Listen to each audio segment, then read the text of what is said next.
Você consegue se lembrar do som exato que o mecanismo de um videocassete fazia quando engolia uma fita VHS? Aquele barulho seco, mecânico, que parecia dar início a um pacto entre você e a tecnologia. Assistir a um filme em 1996 não era um ato de preguiça no sofá. Era uma jornada física e um compromisso de responsabilidade assinado por uma criança. Para nós, os millennials, a sexta-feira à noite era o momento de cruzar a porta da locadora e entrar em um santuário de plástico e carpete. O entretenimento tinha peso, tinha cheiro e, acima de tudo, tinha regras. Alugar um filme significava aceitar um contrato de deveres. Você pagava com o dinheiro da mesada, levava um objeto físico para casa e prometia devolvê-lo intacto na segunda-feira pela manhã. Nós fomos a última geração que entendia que o prazer da próxima pessoa dependia diretamente da nossa honestidade ao rebobinar. O ato de colocar a fita no rebobinador e ouvir as engrenagens girando em alta velocidade era o fechamento de um ciclo de respeito coletivo. Era um exercício de empatia invisível praticado por milhões de jovens ao mesmo tempo. Se você falhasse, o próximo desconhecido teria o começo da sua história arruinado. Existia uma mística no esforço. O tempo que você levava para ir até a loja, escolher o título e preparar o equipamento, dava ao filme um valor existencial que o streaming jamais conseguirá replicar. Hoje temos tudo na ponta dos dedos, mas perdemos a solenidade do ritual.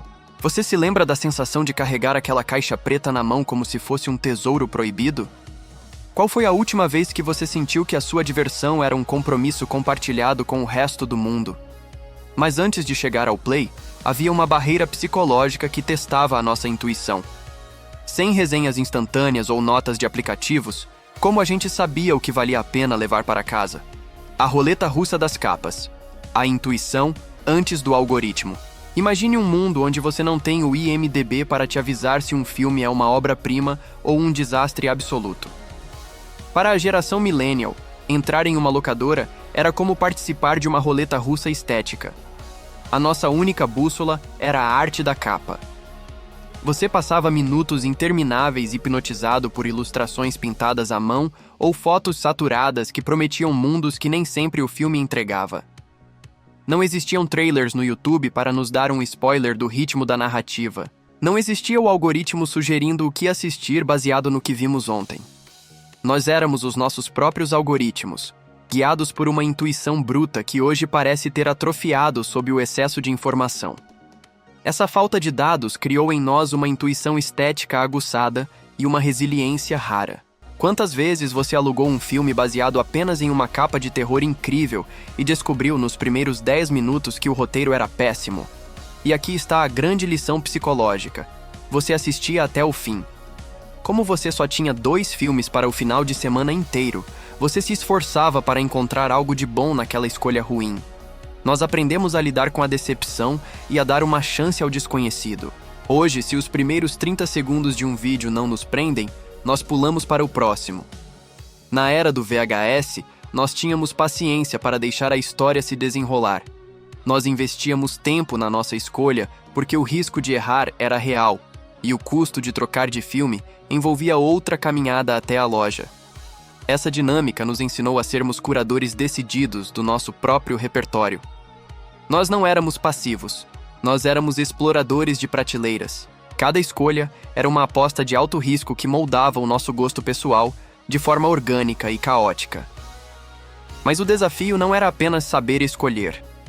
Muitas vezes, o seu maior obstáculo não era a sua indecisão, mas o fato de que outra pessoa chegou na prateleira segundos antes de você. Você lembra daquela sensação de vazio no estômago quando via o encarte do filme que você tanto queria, mas a caixinha atrás dele estava faltando? O ecossistema da prateleira. A disputa pelo lançamento. Você se lembra da adrenalina de atravessar a porta da locadora com um objetivo fixo na mente? Para os millennials, aquele corredor de lançamentos não era apenas uma prateleira. Era um campo de batalha social. Não havia estoque infinito na nuvem. Se a locadora tinha 5 cópias do maior filme do ano e 6 pessoas queriam assistir, alguém voltaria para casa frustrado. A gente aprendia sobre escassez da forma mais visceral possível.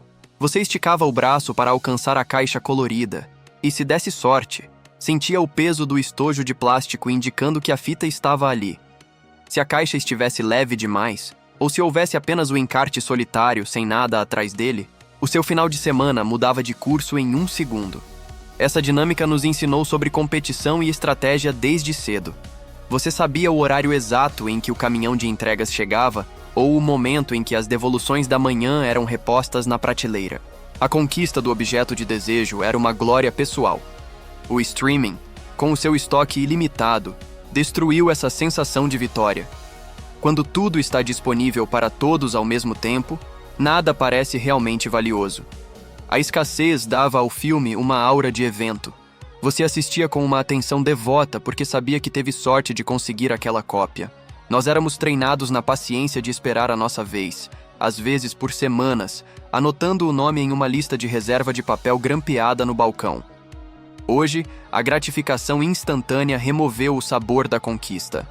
O millennial sente essa falta de contraste porque o seu cérebro foi moldado na lógica de que as coisas boas exigem tempo e oportunidade. Nós aprendemos a dar valor ao que tínhamos em mãos justamente porque sabíamos que aquilo era finito.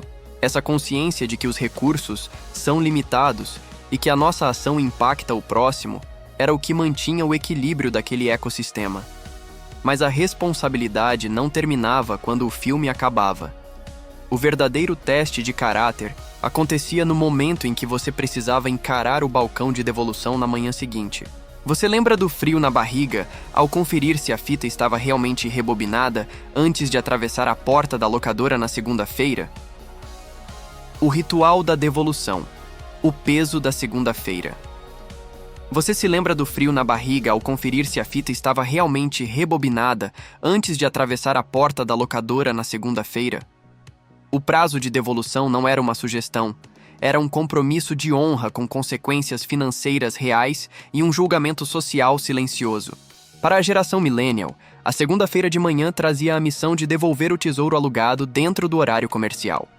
Se você se atrasasse, a multa acumulada poderia custar mais do que o próprio aluguel, mas o verdadeiro medo não era o dinheiro.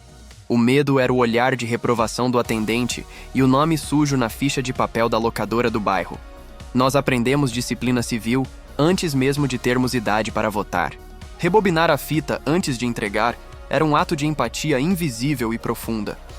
Você gastava aqueles minutos extras ouvindo o motor do rebobinador trabalhar apenas para que o próximo desconhecido pudesse dar o play e começar a história do absoluto início. Era um pacto comunitário onde todos concordavam em não ser egoístas. Se você recebesse uma fita no meio do filme, a frustração era imediata, e você amaldiçoava mentalmente o antecessor que quebrou o código. Esse pequeno gesto moldou o senso de coletividade dos millennials. Aprendemos que as nossas ações individuais afetavam diretamente a experiência de pessoas que nunca conheceríamos. Hoje, no mundo digital, esse senso de interdependência parece ter evaporado na velocidade dos algoritmos egoístas. Essa responsabilidade precoce nos deu uma noção clara de limites e respeito ao espaço alheio. O mundo analógico tinha bordas, tinha regras de convivência que exigiam um esforço manual. Ao rebobinar, você estava preparando o terreno para o outro. No streaming, o botão de próximo episódio aparece automaticamente, removendo qualquer rastro de quem passou por ali antes.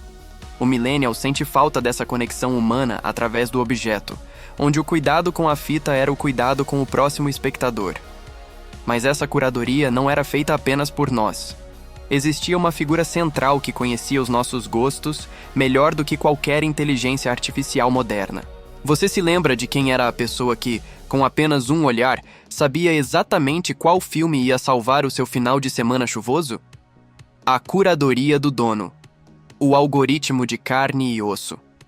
Você se lembra de quem era a pessoa que, com apenas um olhar, sabia exatamente qual filme ia salvar o seu final de semana chuvoso?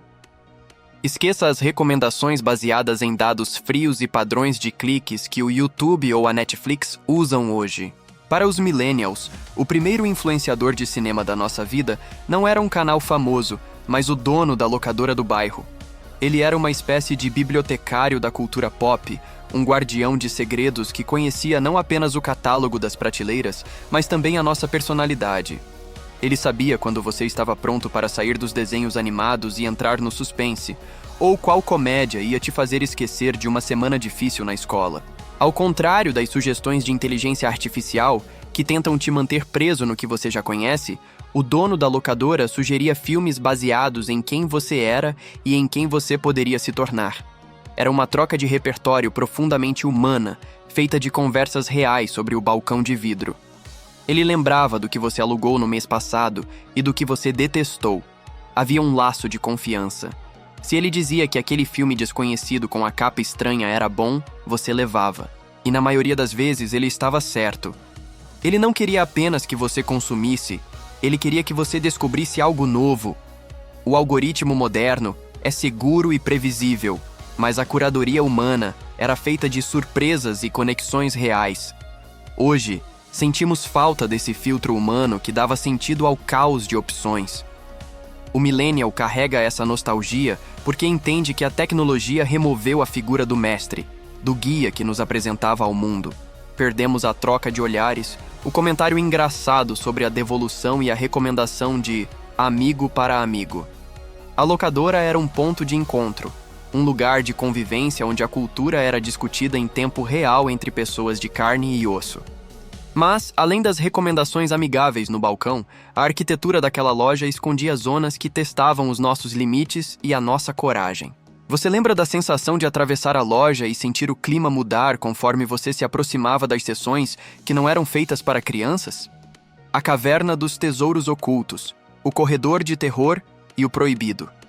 Você lembra da sensação de atravessar a loja e sentir o clima mudar conforme você se aproximava das seções que não eram feitas para crianças? A locadora de bairro não era apenas um comércio plano e iluminado. Ela possuía uma geografia emocional complexa, feita de sombras e mistérios. Para os millennials, caminhar entre as prateleiras era um teste de coragem. Havia o corredor do terror, onde capas de fitas como a do boneco assassino ou de monstros deformados pareciam te observar enquanto você tentava desviar o olhar. A gente sentia o coração acelerar só de passar por ali para alcançar os desenhos animados. A distância física entre o seguro e o assustador era real, e você precisava ter pernas firmes para não sair correndo. Essa topografia do medo e da curiosidade treinou a nossa percepção sobre o que era proibido e o que era permitido. E claro, havia o maior mistério de todos: as cortinas de veludo ou as portas de madeira nos fundos da loja, onde ficavam as seções restritas para adultos. Aquilo era o limite do nosso universo conhecido. O mundo digital hoje é plano. Tudo está a um clique de distância, sem barreiras, sem avisos táteis e sem o peso da consciência de estar em um lugar onde você não deveria estar. Na locadora, o espaço físico impunha o respeito e a hierarquia. Você sabia exatamente quando estava cruzando uma linha invisível. Essa experiência de exploração física nos deu um senso de profundidade que a internet não consegue entregar. Hoje, a curiosidade é saciada instantaneamente por um algoritmo que remove o mistério. O millennial sente falta dessa jornada onde o desconhecido tinha um endereço físico e um clima próprio. Nós aprendemos a respeitar os mistérios do mundo porque eles tinham prateleiras, corredores escuros e portas fechadas. Mas à medida que os anos passaram, percebemos que o que realmente nos prendia ali não eram apenas as fitas ou os segredos dos corredores dos fundos. Era a consciência de que aquele estoque, por mais vasto que parecesse para os nossos olhos de criança, tinha um fim. E foi exatamente quando o fim acabou que a nossa relação com as histórias mudou para sempre. O fim do finito. Você já parou para pensar no que realmente perdemos quando o estoque de filmes do mundo se tornou infinito? Para a geração millennial, a locadora era o reino do finito. Havia um número exato de prateleiras, um número exato de cópias e um tempo exato para devolver. Essa limitação física era, na verdade, a moldura que dava valor ao quadro. Nós aprendemos a amar o que tínhamos, não porque era a melhor opção do universo, mas porque era a nossa opção para aquele momento. O streaming nos deu a liberdade de escolha total, mas nos escravizou na paralisia da abundância. Quando você tem tudo, muitas vezes acaba não escolhendo nada, pulando de trailer em trailer enquanto a sua pipoca esfria e o cansaço vence o desejo de assistir. A magia não estava necessariamente na resolução da imagem ou nos efeitos especiais daquela fita VHS desgastada. A magia estava na jornada de buscá-la, no toque áspero do estojo de plástico, no cheiro de carpete e no compromisso ético de rebobinar para que a história de outra pessoa pudesse começar do zero. Nós somos os guardiões dessa memória de respeito e esforço. Rebobinar era dizer ao próximo: eu estive aqui, eu cuidei disso e agora é a sua vez. O mundo digital é liso e impessoal, mas a nossa alma millennial ainda busca por essa fricção, por esse rastro humano que deixávamos uns para os outros nas prateleiras do bairro. Hoje, vivemos na era do descarte imediato, mas carregamos o código de honra de uma época onde as coisas precisavam ser cuidadas para durar. Talvez o grande desafio da nossa geração não seja lutar contra a tecnologia, mas sim injetar um pouco dessa paciência analógica no caos do presente. Não deixe que a facilidade do clique apague em você o valor da espera e do cuidado.